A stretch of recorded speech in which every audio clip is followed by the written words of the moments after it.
the National Democratic Congress in the Amasaman constituency, Sedem, Afenyo. I will have a conversation with him on how the entire campaign is going in the constituency. Mind you, he was the same parliamentary candidate on the ticket of the NDC in the year 2020. Honorable, good morning. Good morning. How are you? I'm fine, thank you. Yourself? I'm doing good. How is it going? So far, so good. Yeah, so far so good. So far so good. I think campaign has been excellent.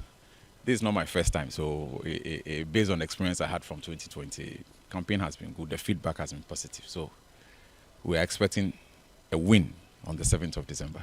What have you been telling your constituents or electorate this time round? It's the same old story we gave them in 2020.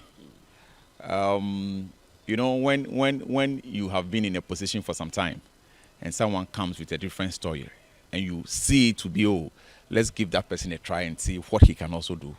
You want to give someone the opportunity to also bring what he thinks he can bring on board. When the opportunity is given to the person and we compare and realize that, look, I guess we should have stayed with our previous party. Or let me say, they tried NDC, they tried MPP, they have seen the difference and they want to go back to the NDC. I am not an MP yet, but the work I have done on the grounds is so glaring. I've built schools, I've renovated government hospitals, I have provided decks for schools, I have re-roofed government schools. I mean, it is clear. Everybody who votes is looking for development. I have not been an MP and I'm giving them what they want. Everybody wants to give me the opportunity to even do more as compared to what I've done now. Let's touch on the sector by sector education in this constituency. What are you looking at doing for constituents or in the constituency? Should he be elected the member of parliament for this area? For the educational sector, we lack a lot. This day and age, a child is going to school and he or she is being asked to come with a desk or a table and a chair before he or she is admitted. It tells you that the infrastructure is so poor. So first and foremost, we will want to adapt to the existing ones. Renovation works. A lot of the schools, when you get there, the roofs are leaking. There are no chairs and tables for teachers to even sit and teach. So first and foremost, we want to help provide infrastructure, as in the desk, tables and chairs for teachers. Some even when you see their staff common room, it's so appalling. There's nowhere to sit to even mark scripts. So first of all, what we want to do is to try and provide some of these things, do renovation works in schools that are not looking too good. Maybe the roof, cracks on buildings and all that. We want to take care of that. Then after that, we can lobby government to build additional schools to accommodate how do I say it even, the pressure on the classrooms. You visit a school and the kids are sitting in class in 90s, in 80s with one teacher. It makes it difficult even for the teacher to teach the children. So that one, government will have to come in. But in my own small way, providing of classroom desks and chairs and tables for teachers, renovation of the roofs and all that. It's something I've started in my own small way. I have people I speak to, I have agencies I speak to come on board to help do this without relying on government. So if I've been able to do this and I'm given the opportunity and government comes in, I'm sure we'll go a long way to solve a couple of these problems. Again, moving from education, let's go to health. What are your plans for the health sector in this constituency? Already, I have renovated 2 government chiefs compounds. They were closed down. One in Kojo Ashon, one in Don Sampama. The renovation works were done. The Kojo Ashon one, where the nurses are supposed to stay, that's a nurses' bungalow, is not in a good state. So as I speak to you, nurses don't stay there. By 4, 5 o'clock, they are closed. If something happens at night, no one is there to take care of them. So what I want to do is to make sure when I get power, the government bungalows that are attached to the chiefs compounds, we do a bit of renovation work so that nurses can stay and get the chiefs compound to run 24 hours. Amasaman Municipal Hospital, when you get there currently, you will be transferred because there are no beds. That structure has been like that for a very long time. So what we want to do is to push government to upgrade that hospital. Personally, I think that hospital should be a referral hospital. When people are sick, they should be able to access their various chiefs compounds and health centers around.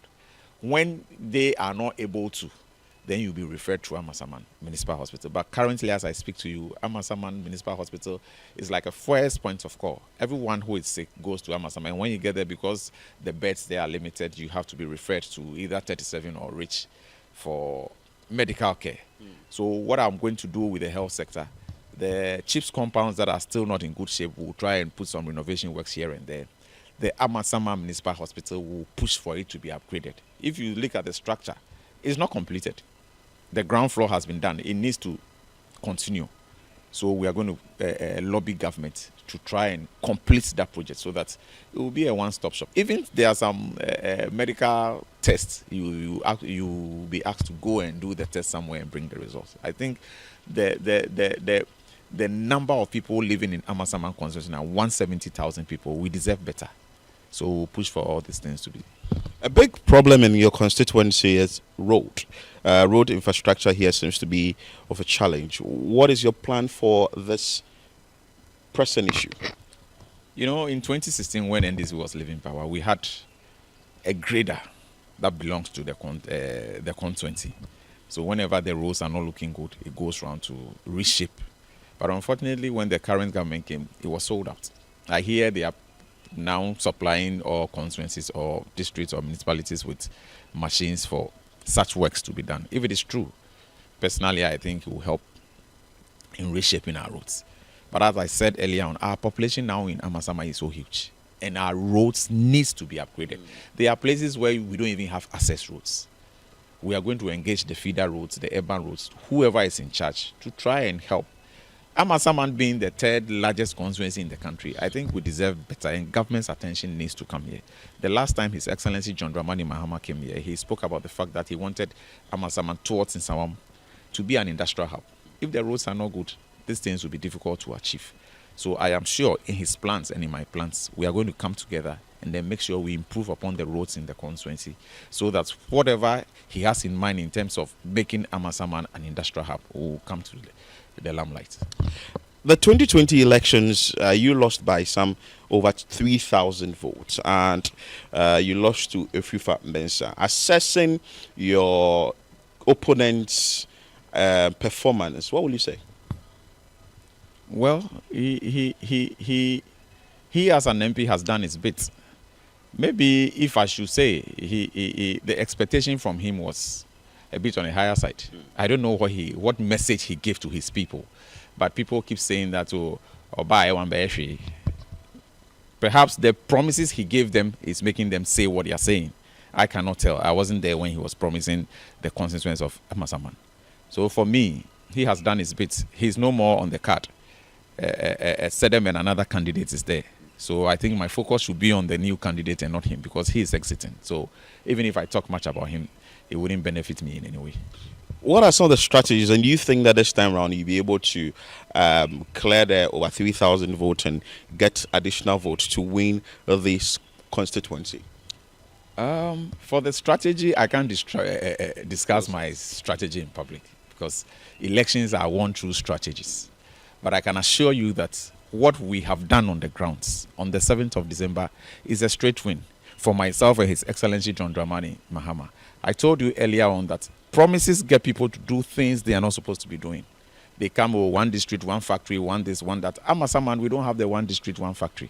They promised us $1 million for each constituency for developmental projects. We never got any of this. His Excellency JM promised us an E-block. And in Amasaman, we have an E-block. This alone attests to the fact that, look, two political parties promised us. One delivered, the other one could not deliver. And the constituents are seeing it. They are feeling the pinch. Ghana is difficult now. Things are difficult. A ball of kenke in 2016 was 1 cedi. Today, in Amasaman, they sell a ball of kenke for 7 cedis. People are looking at their pockets to go and vote. So I can assure you this time around, we are going it one touch. What do you make of your new contender, that is Kasim, who is now on the ticket of the New Patriotic Party? Are you scared? Never. I mean, this shouldn't get me scared. He's doing his bit. I'm watching him. Let's allow him to also do his bit. On the 7th of December, the constituents will decide. What will you say that a constituent should look out for or should look at in terms of deciding on who to vote for in this constituency? I think I'll go with the same message the MPP gave us in 2016.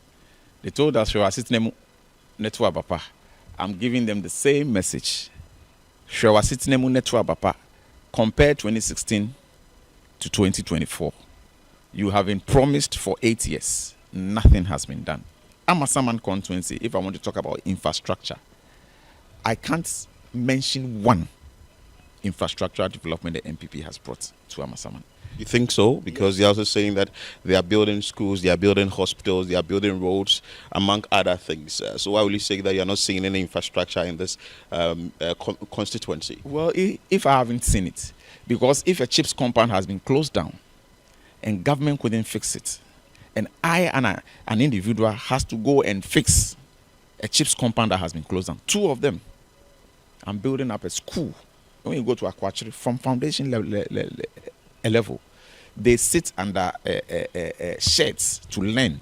So if they are claiming they are building schools, communities that have no schools, they should have built one there to prove to us that they are bringing development to the doorstep of the people of Amasaman. When it rains and even school roofs go off, nothing has been done. I had to roof one of the schools in Kutunse, Emi. It cost me over 80,000. So if government is telling us that they are putting up schools, they are building schools, and a roof should go off and you can't replace it, then I don't know what they claim in terms of development they are doing in Amasaman. Closing the numbers, will you want to share with us a percentage you are looking out for? Maybe you are winning by 50% or you are getting this number of numbers by close of the December 7 elections. Well, for specifics, I can't give you specifics, but I am telling you, you will be blown away. You will be blown away with the difference. MPP won in 2020 with a margin of about 3,000. But I can assure you, what we are getting this time around, it will marvel you. Wow. Yes, it will marvel you. We are going to overturn the 3,000 and add up. I can't be specific, but I can assure you that you will be marveled. Speak to your constituents. My people of Amasaman, I think the time has come for us to go and vote. On the 7th of December, I will entreat all constituents to get to the ballot and vote. I don't want to hear Yato Abasa Nyashwe. We can make a change. His Excellency John Dramani Mahama is telling us that we have to build the Ghana we want together. Your votes will make the difference. Let's go out there and vote number 8 on the ballot for presidential and number 2 on the ballot for parliamentary. If you get there and you've even forgotten the number, look out for the umbrella, the symbol that takes care of all of us. Whether rain or shine, we hide under the umbrella. The umbrella is in to bring us comfort. So on the 7th of December, let's go and make it and have it one touch. We don't want to go back to the polls on the 28th. Let's give His Excellency John Dramani Mahama an overwhelming victory. It shouldn't be 50% plus 1. We are expecting 55% from Amasaman. So let's go and do it. And I can assure you, you will not regret voting for the NDC. Thank you so much. The parliamentary candidate for the NDC in the Amasaman constituency, hopeful that in the 2024 elections come December 7, he's going to win this particular constituency or the seat.